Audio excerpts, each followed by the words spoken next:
Hi, I'm Andy Acton. And I'm Chris Strevens. This is Dentology, the Business of Dentistry podcast.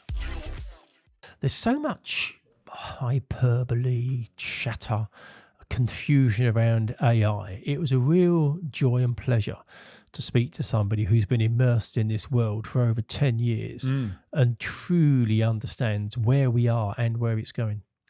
Yeah, I mean, it's the whole AI thing is sort of like mind blowing, isn't it? Really, you know. I know we all think of, Terminator movies and Skynet going to wipe us all out because we're the virus or whatever. But it is frightening in one way when you look at it, but also you look at it and say, well, actually, if you can control it, I think that's the thing where people scare about, isn't it? The fact that it sort of like runs off on its own, really. I think an errant 2-year-old. I think the way that Aalok broke it down in kind of 3 sections, but also I was heartened when he was talking about AI and humans working in parallel to enhance the service delivery. So actually what you're doing is you're using it to gather information, and arguably it might gather better, more richer context information than a human might, and also record it.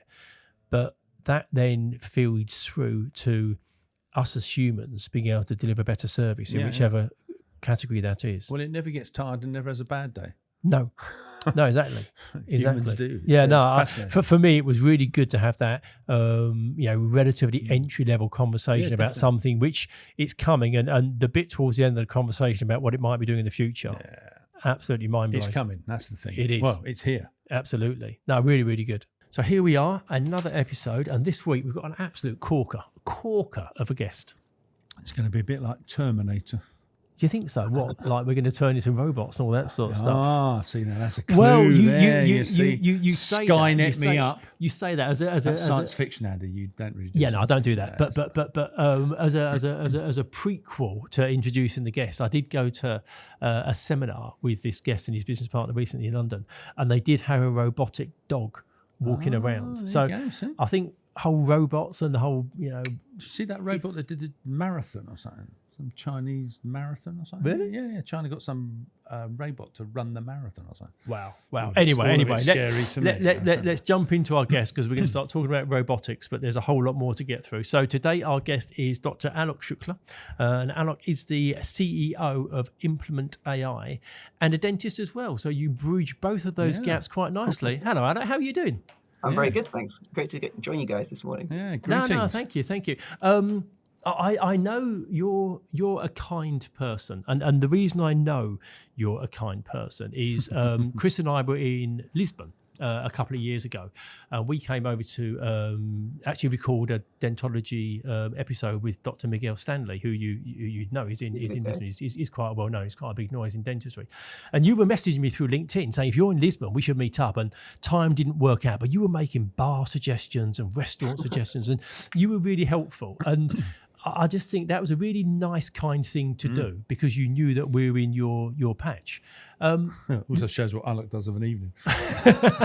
Yes. I have a list. I have loads of people that have visited, right? And I always want people to have a good time. So depending on, I've been living in Lisbon for a long time, and if there's something you can potentially help someone, if they got limited time with gaining a better experience, or at least review it, there's no harm, right? But it worked really well. And we went to a couple of those joints, and we had a really good time. But the point is that what you did was a kind thing, and I think kindness is a very powerful human trait, and it's probably one that isn't presented as often as perhaps it should. But before we get to you, is AI ever going to get to a point where it's able to show kindness? Is that something that it's going to be able to replicate, or will that always sit on the human side? Well, it's a couple of hours.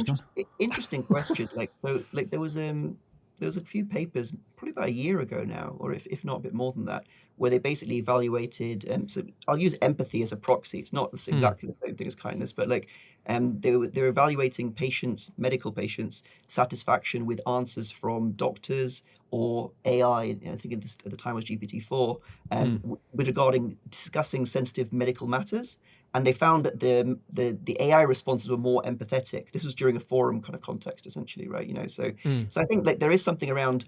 If you think what is kindness, it's basically patience, attention, and relevance, or helping and supporting, I guess, right? So anything could be, yeah, AI can definitely do that, just like people can do that too. Wow. That's fascinating. So before we get into AI, which is a world that you're immersed in now, can you just give us a sense of who you are? Let's just roll back to the early years, childhood, where were you brought up, siblings, parents? Yeah, Give us a sure. framework on you. So I was born in the UK. I was born in Liverpool. My parents moved to the UK. My dad's a doctor. He got a good work opportunity, and so I grew up in the northwest of England. Born in Liverpool, moved to Lancashire, and I kind of grew up there the whole life.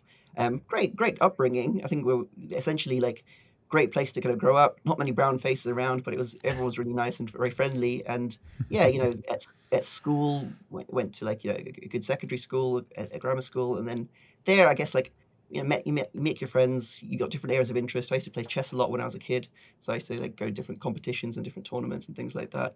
And then yeah, I was just always obsessed with like gadgets, technology, electronics. I was always like soldering and making different stuff in my room and different things like that. So yeah, happy childhood basically, So. Brilliant. It's interesting almost because that's sort of like early AI. Was it was blue box or blue something? The chess. Do you remember the chess computer? Yeah. Chess computers, absolutely. Yeah, so that's like the early AI, wasn't it? I can't remember. It's something blue something. Who played Deep Blue or something? I can't remember. Deep Blue, yeah, exactly. He played a Russian chess master, didn't he? Or something? Yeah. Yeah. No, absolutely. So yeah. How long ago do you reckon that was, Alec? Was it 25 years or something? 30 years? I can only remember it vaguely. I think 80s or something like that, basically, right? I think that was the time. But like, no, absolutely. And so many interesting evolution of AI over the time. Essentially. And then skittling forward, you qualified from King's in 2003.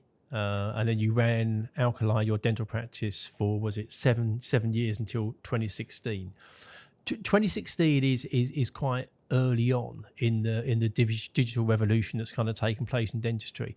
Were you always interested in the digital side, accepting that was quite early? Was that always part of your practice, a patient experience? It's a great question. Basically, like.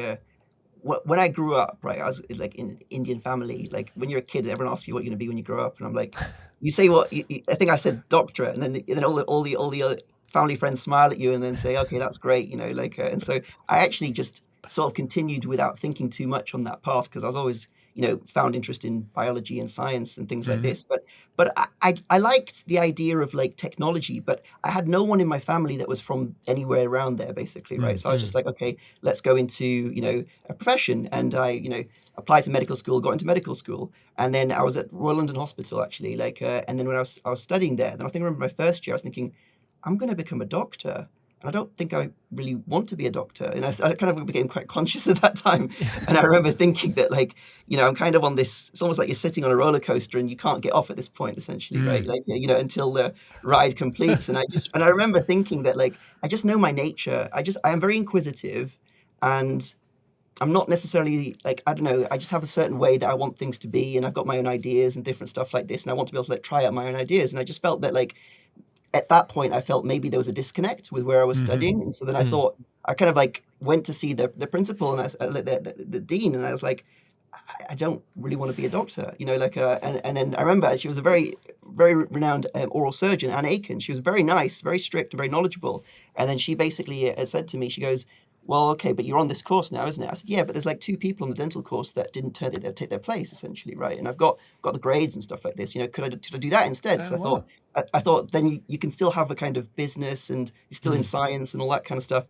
Anyway, I don't know what I was thinking, because I went to that room and I thought, I'm not coming out until I've switched, basically. And it basically, she was very kind and very nice, and she said, okay, sure, we can do this. And then that's literally how it happened. Then I literally didn't know anything about dentistry. I literally didn't know anything, but I just thought that it's science and it's potentially business, essentially, right? So it kind of went down that way. But to answer your question, Andy, I always had interest in technology. So I was always thinking how can you use technology to increase access, reduce costs? You see everything else happening, in the world with technology increasing, more people have access to different things. Farmers can use mobile phones, and then they can, have greater predictability about their crops because they know the weather patterns and different stuff like this. Technology just makes everything better. So early on, when I was working as a dentist, I was always thinking to myself, how can I kind of help make things more accessible in a just small way, whatever I can do, and just use technology to make things better. So the clinic I'd set up at the time, we had screens on the ceiling and and also like in front of them and using like different technology to explain different things. And I always felt like, don't need to believe anything I say, just look at the screen and decide for yourself, basically, right? And so we were doing different things like that, and we were doing online consults in 2011, to be honest, right? So we were doing like a lot of technology used for different things, because I opened a practice in an area where there was already a lot of practices, but I felt that weekends and evenings there was not much availability. So we just evolved that way, and we used to have people traveling from quite some distance just to see us, just because like we had a very clear online experience and things like that. And then that just kind of grew my interest further, that like, wow, if you understand technology, you can do more than you could have done before. And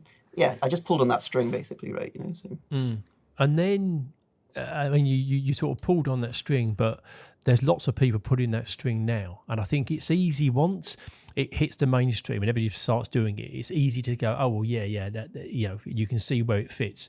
But like you say, you were doing it kind of 15 years ago when it was pretty unusual, and then you also then started something called Instant Dentist, which was this patient screening and consultation service. But the bit about that I found intriguing is you started that in October 2019, which literally was 5 months before COVID. So it's almost like you could see the future.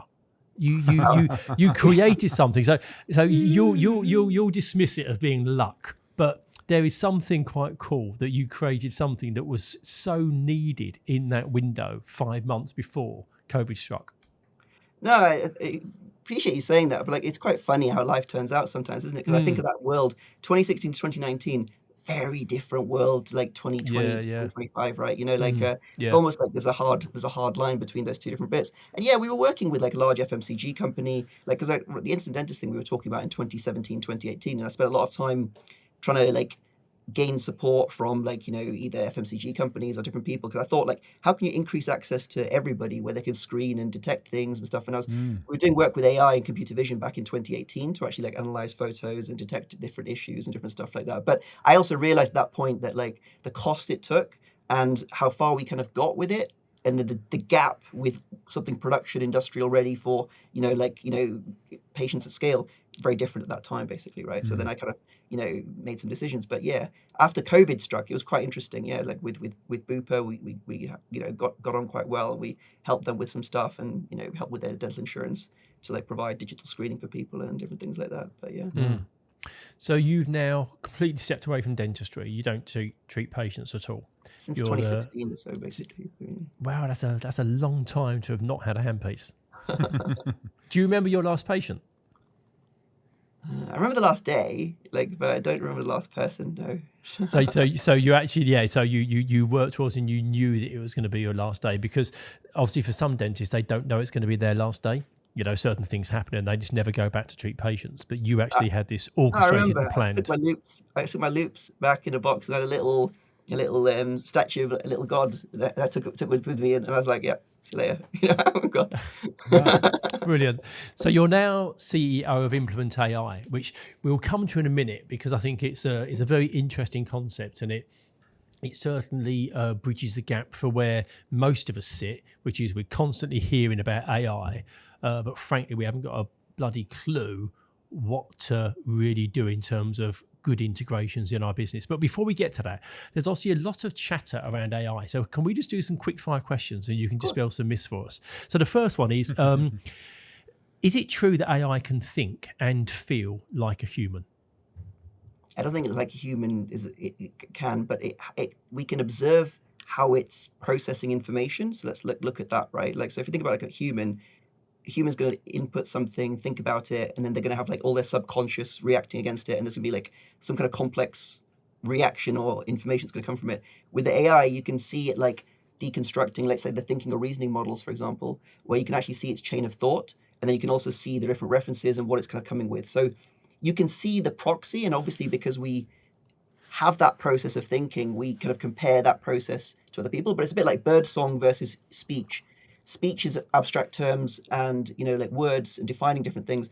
Birds don't communicate in that way. They will communicate different things. So it's not exactly the same semantics and pattern essentially. But I mean, you can see different elements of it thinking and stuff, but it's not exactly the same basically. Right. Are we walking down a path which is going to lead to mass unemployment? Is AI taking jobs? Yes. So basically, right, like, so if you think of the two factors that's happening here, one factor is essentially the digitization of all work happened like over a significant period of time, everyone moved from paper records to computer records and different stuff like that. So then everything is now digitized. So then now the question with generative AI is it's able to analyze that, and it can process, words, images, numbers, sound, video, much better than people can and at greater bandwidths. So it means that, like, with the right curated expertise and with the right guidance, and that's why domain knowledge of expert stuff is so important, AI can be trained to then be extremely competent at these things. Now, that means that more and more tasks can be taken over by AI, which then should mean that the humans would be reskilled or could be upskilled or work with the AI to get more higher value tasks done potentially, right? But if that doesn't happen, then you are going to see some roles gradually reducing. Like, for example, let's say phone-based roles, or in the States when they kind of crack self-driving technology for like trucks, for example, like the heavy haulage industry is a huge industry, and you've got so many supporting roadside diners and all that kind of stuff, like, is a big thing. But then as those things get automated, that is going to create changes. So I think the key thing is, like, there has to be a countermeasure of how much adaptation and retraining and re-understanding people go through. Otherwise, unfortunately, yes, some old roles may not exist in the future. And I suppose I see that it should be freeing humans up to do the Absolutely. bits that the humans are exceptional at. So if we think about it in a dental context setting, deliver an outstanding patient experience. There's a human to human element. And if it can free people up, because everybody's so busy, if you can get some of these mundane, repetitive tasks taken care by technology, it should actually work in our favour as long as we harness it correctly. Is there a danger with AI that anybody can develop a world-changing AI? Is it a bit like the Wild West out there? Not really. I think, like, the skill and, like, processing capacity required to, like, build whole new systems and stuff like that still requires significant investment and stuff like that. I know people talked about the DeepSeek model as, like, being, like, several million pounds or whatever like that, versus, like, like billions. But they still had a huge amount of GPUs and infrastructure and all that kind of stuff, which they had, which, so I think the key thing is, like, no, anyone can't just do this, basically. But there are already open source technologies available, which you can leverage in different ways to customize and see how you want to do. There's always bad actors available and everything, but there's also many good actors and things, and there's generally a balance in the world. But there's a lot of new stuff being developed, but at the same time, it's still quite controlled. It's not so easy to do. Which is quite encouraging. Yeah. And there's more data going into the pot. Does that always mean that we're going to have smarter and smarter systems as more people use AI and the data sets get bigger and more complex? For the companies that are, like, serving AI models and then getting the direct feedback from people and seeing how they use it, absolutely. Like, Perplexity, OpenAI, even like Llama, from Meta, and different ones like this, Gemini, Google, they're seeing how people are using it, the questions they're getting, and they can obviously improve and iterate and make them more and more useful. More data doesn't necessarily mean better answers, because you can have a lot of nonsense data, basically, right? Or even, like, bias data or a negative viewpoint data, whatever you want to call it, basically, right? So I think that's where it gets kind of complicated, because there is no, you have to curate what you put in and for the objective you want to get out, basically, right? So you've got general models, essentially, right, which have been trained on the corpus of the internet. But then you've also got specialized models, which might be for, like, law or medicine or something like this, which have then been further trained and refined on particular kind of subsets and stuff like this. And then you've got other places, like for some countries, where they've got, like, almost like country models, which are only trained on data from within the country, for example. So it can be more socially and relevant to the people with the right kind of references and stuff like that. So I think we're going to move into a multi AI world where there's going to be many different general models, and people use things for different things that they need according to their objectives, essentially. It's going to be very interesting, isn't it? How I'm just sitting here thinking about the evolution of, you might have the wealthy countries go down the route of AI, and then the poor countries don't.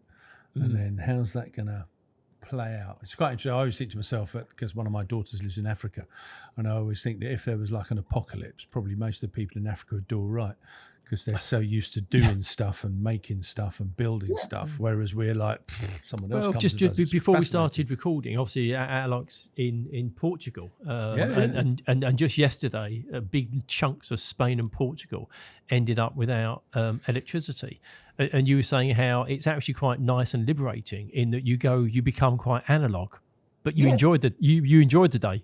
Yeah, after the initial frustrations of meetings, then I was like, yeah, absolutely. But like on Andy's point, definitely. Like for example, Marrakesh, like Morocco, I go often, and I look at like how everything is there. Everyone's going on a scooter, different places. Everyone's like working. They've got like the different physical stores and different stuff. So the physical economy is not going to change. Like the kind of kids sitting in schools and all that kind of stuff. Those things will stay the same. But then like Andy said, there's like yesterday, like basically Portugal went to a halt, right? Like basically no shops were working, traffic lights weren't working, so there was all sorts of issues. Also like the mobile signal for internet had been cut as well. So there was actually no connectivity at all. So, you can see how vulnerable. I was quite shocked, I must admit, because I was shocked at like how something in Spain could also completely take out all of Portugal. Like what don't they have in independency, energy and stuff like this? And I mean, I was already going to get solar panels, but it's just accelerated my kind of viewpoint. And what contingencies. I'll tell you the nice thing that I thought was when I was reading some of the articles was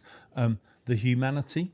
I don't know if you read some. So some people got stuck on trains, and they couldn't go anywhere. And then they were stuck on the trains. And I mean, it's terrible, really. They had to lever the doors to be able to get out, but then found they were in the middle of nowhere or near a little village. But what was happening, and people from the villages were bringing food and water Very nice. to the people on the train and not expecting any money for it. And I thought in a sort of bizarre weirdness about this technology, and it was good that there is this humanity that says, hey, we'll just go and give some food and water to these guys who've been stuck on a train. And I thought it was a lovely thing. I mean, it is a bit scary, especially as no one seems to be able to tell you why.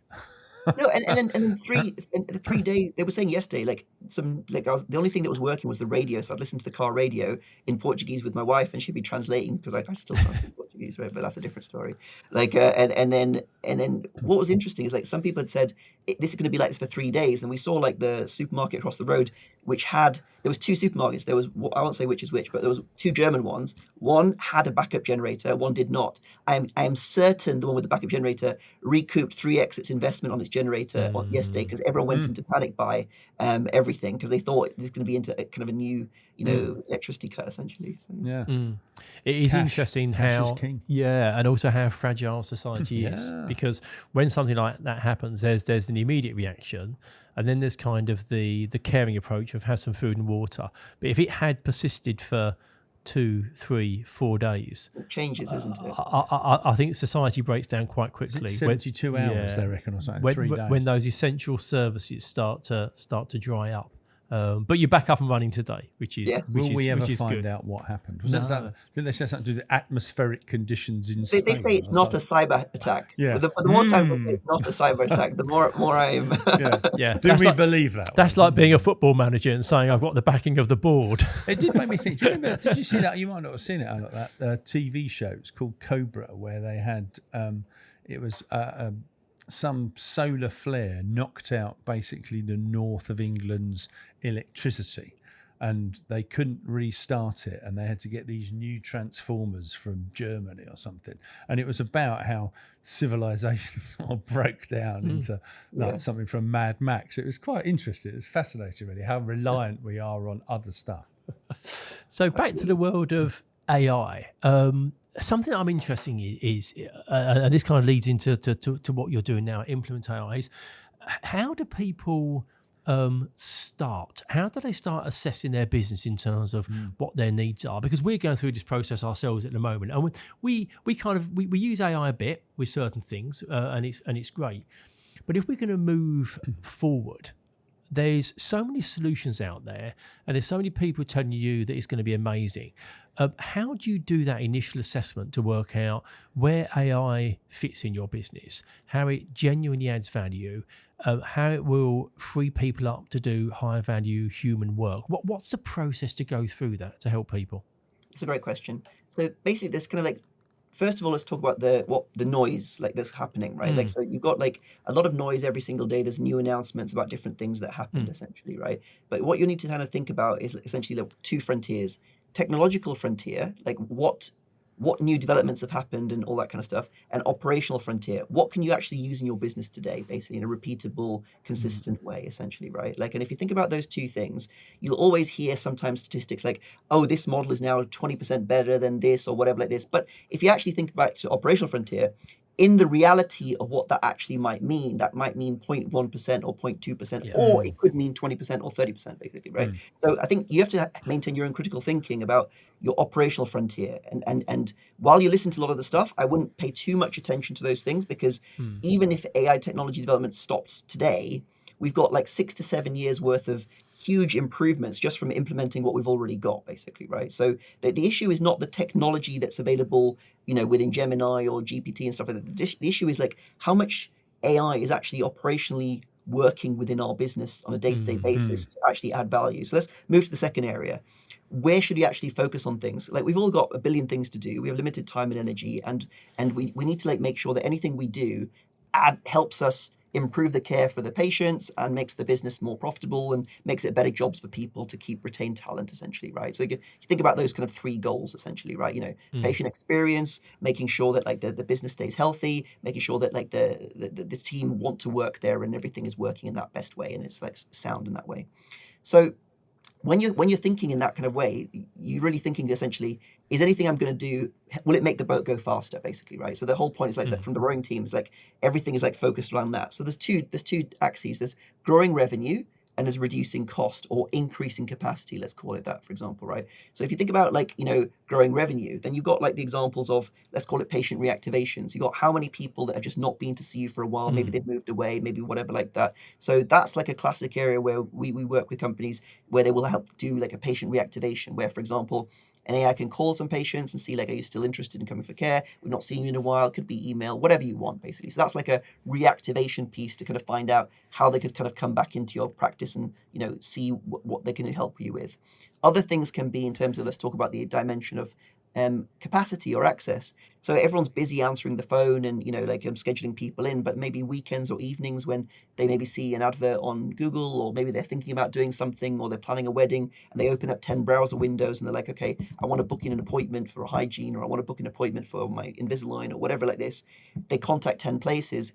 If there was a place that maybe contacted them straight away once they've filled out the form, that called them back, or they could talk to some an AI assistant or a person potentially even, that can then help screen and see who's interested. So I think you can layer those things where the AI could, for example, get initial information, but then it could be passed immediately to a person who was available to be able to like see that person and communicate in that way. So I think increasing access in that dimension can be quite useful as well. And then you've got other areas around, making sure you're not missing opportunities from the answering the phone. So for example, reviewing phone calls, spotting where there are people that were complaining about something, or potentially they were interested in booking something but didn't book an appointment. That's where like analyst AIs can spot those things. So I think you can think about like patient journey. You can think about, you can talk about like, making sure you can reactivate people, but then also staff training, right? So helping people who are like smart, maybe not from dentistry, and they having to learn new stuff in terms of like, helping them have access to like knowledge bases or training agents where they can ask questions and get guidance on different things, maybe even role play some difficult scenarios and different things like that. And then at the same time also have the ability to be able to like get answers. So if they get asked difficult questions, they've got resources they can ask the question to and get like kind of guided answer back, basically, right? So I think you want to think about like either augmenting existing team so they can actually do their job better and with less stress. So basically training times become shorter, and also they could maybe do more roles because they're assisted as well. Or you can talk about also expanding team where you might have, AI agents or different things doing different bits in parallel with people to increase capacity or availability and different stuff like that. Then you've got the other dimensions of like, AI tools for diagnoses and different stuff like that and all that kind of stuff as well, basically. I think the thing that struck me there The when you breadth were is huge, talking, isn't it? well, a number of times you said about AI working in parallel with people, and going back to what kind of one of those quick fire questions about AI is going to take everyone's jobs. I think jobs will just change, and I think working in parallel is for me is the big part of what you were just saying, that actually AI might do some of the front end work. So when you then as a team member have an interaction with the patient, you're much better informed on the situation because they've already gathered quite a lot of that initial information. And when I came to one of your seminars recently, and I can't remember if it was you or your peers said that within a few years there'll be no need for a human to have a conversation to fill in a form going forward. So all the initial medical records, or know your customer, money laundering inquiries, whatever market you're in and whatever you're doing, all that can be form based. And is that starting to come through into markets fairly quickly now? Yeah. So we work with like companies across many different industries. And so, for example, an energy company we work with, they have like a grant application form which takes 48 minutes to fill out. And it's like, whether you can apply for like a fuel grant or different stuff is quite complex. So with that, we've deconstructed that, where you literally just have a conversation with a voice agent and it will ask you different questions and it will pre-populate the form for you. And then if you didn't answer some of the questions, it knows that those 2 pieces of information it needs to follow up from you, and it can follow up with you to help make sure you get it. And you could then send it a picture of your bill or whatever like that and go with it. But to make your question, absolutely. And the interesting thing is, right, forget the form, you can get a lot better context by having a conversation, because people type at 25 to 30 words a minute, but you speak at 150 to 200 and then or more. But the thing is, you can actually gain a lot more context quicker. So for example, let's just say, for example, have you had a heart problem in the past? Yes, tick box, versus yes, I've had a heart attack, and I've now got this on this and this. Like, you could say that in literally like 5 seconds, basically. Or do you have dental phobia? Yes.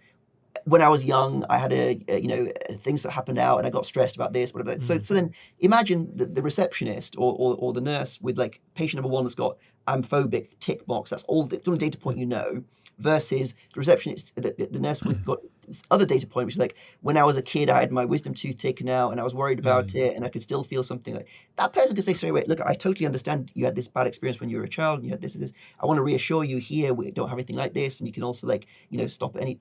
I'm just saying that it's a much better experience, because you've gone straight to the humanity of what it is, and that person's already shown that I'm a professional because I know what's going on with you, basically. So I see so many examples of this, where we did a different one with like a company where basically our AI agent was listening to the phone calls, and it spotted a missed opportunity where there was a patient interested in like a high value implant treatment, but he was playing golf and about to go on holiday, and he didn't book an appointment.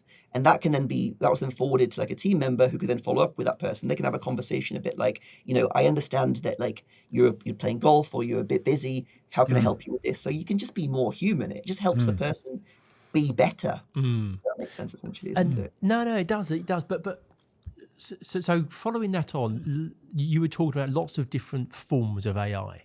So from a business point of view, how do you work out kind of what bit fits where? So you were saying about you've got voice agents, you've got some listening agents, which would then turn into a training tool.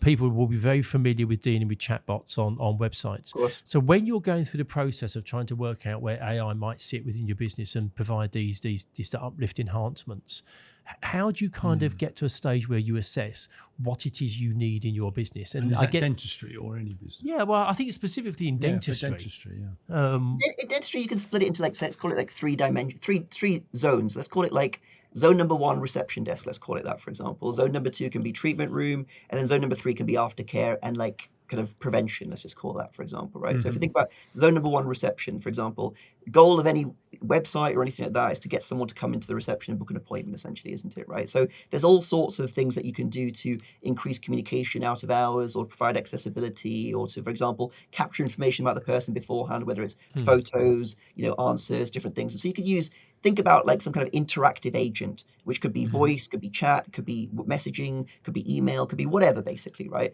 And all of those are basically answering and asking questions to the patient, serving information about what we could help with and not, providing some kind of guidance around pricing and different stuff like this, where or not, and then helping them schedule an appointment. So call that one of those zones, basically, right? Like in that, and there's different dimensions around that.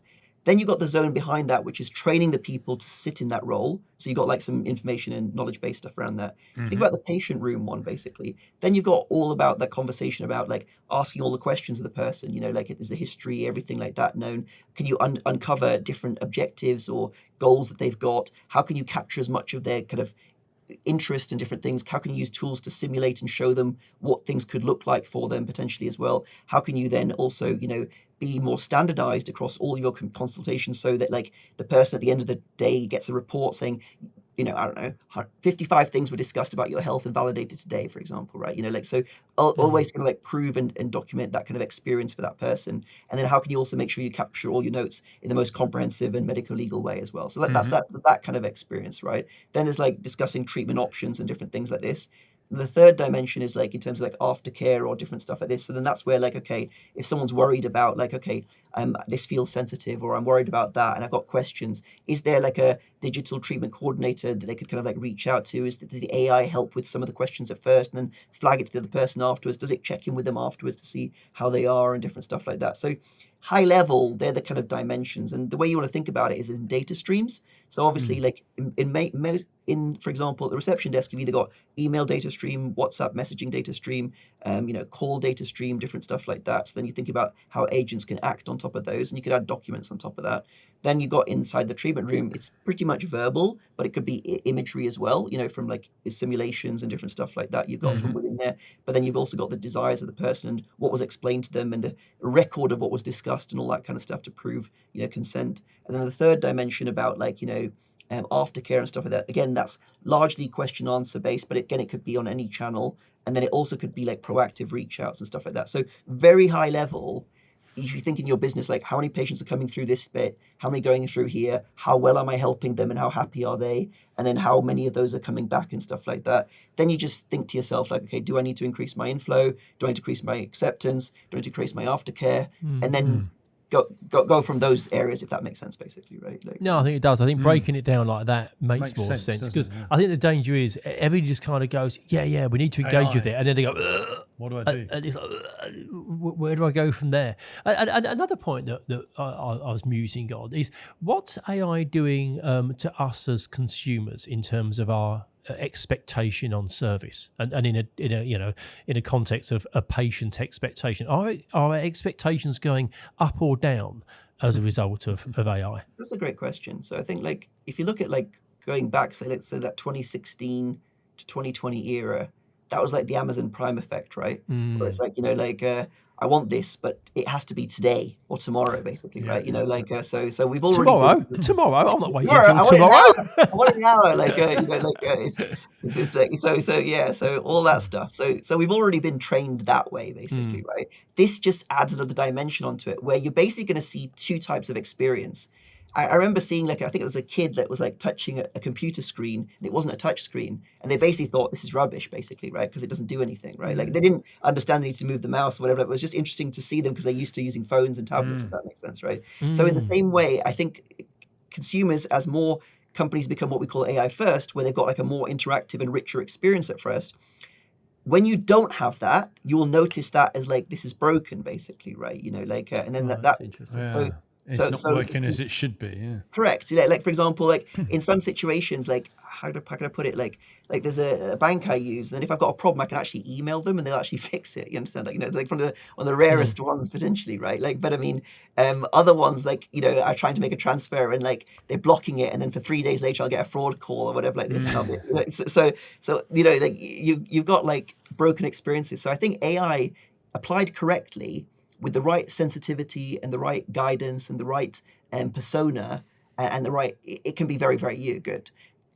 Applied blindly, it can just be a complete waste of time, basically, right? Like because the thing is, I wrote an article a couple of weeks ago, basically about like before you even use AI, you need to know what good looks like, because if you don't know what good looks like, how do you even know the output is any good, basically, right? And you have to like provide your own grounding sources and different elements and stuff like this. Like so, I think. Well applied, intentional can be exceptional. Badly applied, it could be terrible, basically. Right? And I think that's not one size fits all. No, and I think that's the risk. I think you can't kind of abdicate and say, "Oh, like an employee, AI will take over." You don't just take a person on and then say, "Go for it." you know, you've Or you got, shouldn't. well, I mean, you got a way that your business communicates. You got a way that you do things.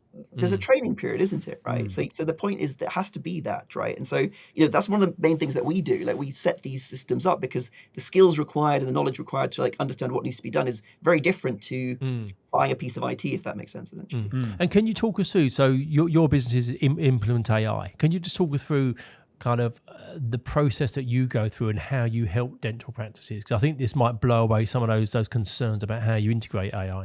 Yeah, sure, absolutely. So like, we work with businesses basically to our whole kind of like motto is grow your workforce, not your payroll, basically, right? So the point is like, how can you have digital workers that will help you grow your business in different areas?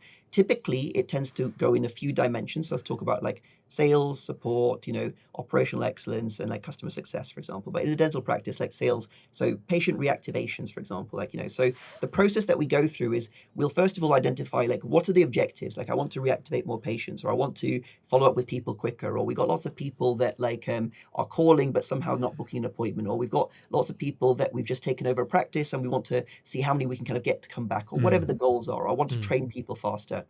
What we will then do is we then help them, configure. We basically set up and configure different agents for those roles. So if we use a simpler role, for example, patient reactivation, basically be a treatment coordinator AI, which would then be trained with their information, answer questions about their practice in the way it needs to be. If they get asked about, how much does something cost, it'll answer in the way that they want it to be. So this is where all these kind of like sales training scripts and all this kind of stuff like this can all be applied in that way. But then we'll just configure that so then they can then role play with it, make sure it answers how they want to, see how it needs to schedule an appointment so it can connect into whatever system. And if we need to build a different agent which will move the mouse and schedule the appointment, we can do that as well, basically.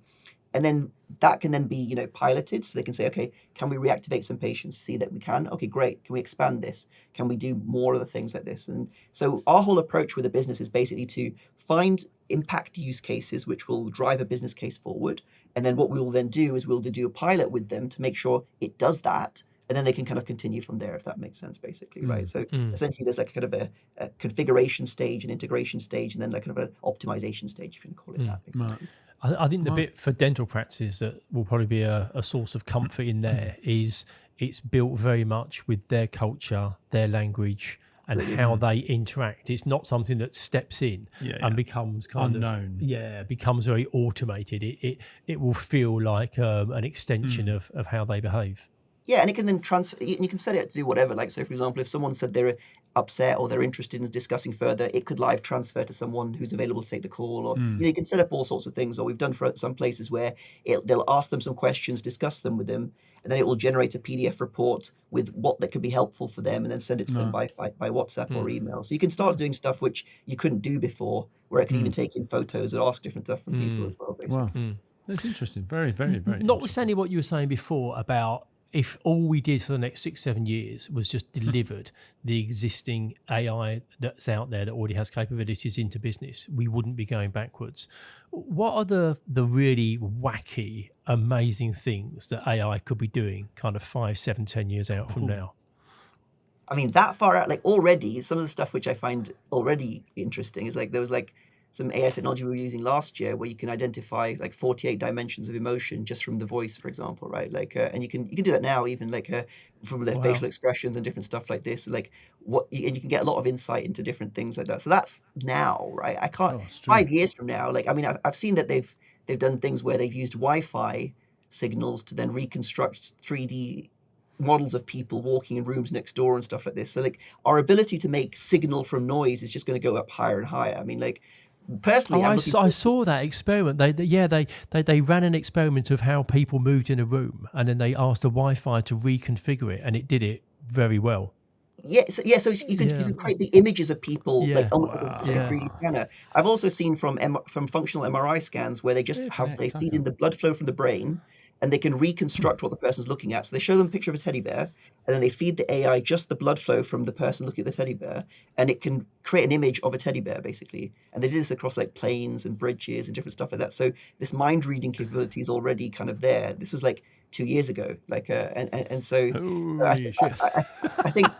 think like 5 years from now, there's definitely be robots everywhere. There'll be a lot more robots for sure. There'll also be like ambient intelligence for everything. like we'll have like our own agents, which will be like for different stuff. And then there'll be like agent to agent commerce, which is like basically like, I want one that will analyze my bills every single month and ruthlessly switch my bill basically, right, based on like what's the best deal essentially, right, you know, like and all those sorts of things will kind money of like supermarket on steroids. You switch me up. but then also other things, like my dad like had a heart attack last year, and I remember like when I was like in hospital with him, and there were all the stuff that was being explained, and I was thinking to myself like, there's so many things being discussed here in dribs and drabs by so many different people. So I just me being me, like I just was like doing some experiments, and I got like a small hardware recorder, and I was like leaving it to record, and I was thinking it could be like summarize and synthesize like, you know, the conversation and the different things. So I think like patients will definitely have like their own companions and stuff like that, which will then be like spotting, you know, like things which, you know, that they need to be more aware of, or helping them ask questions and different stuff. So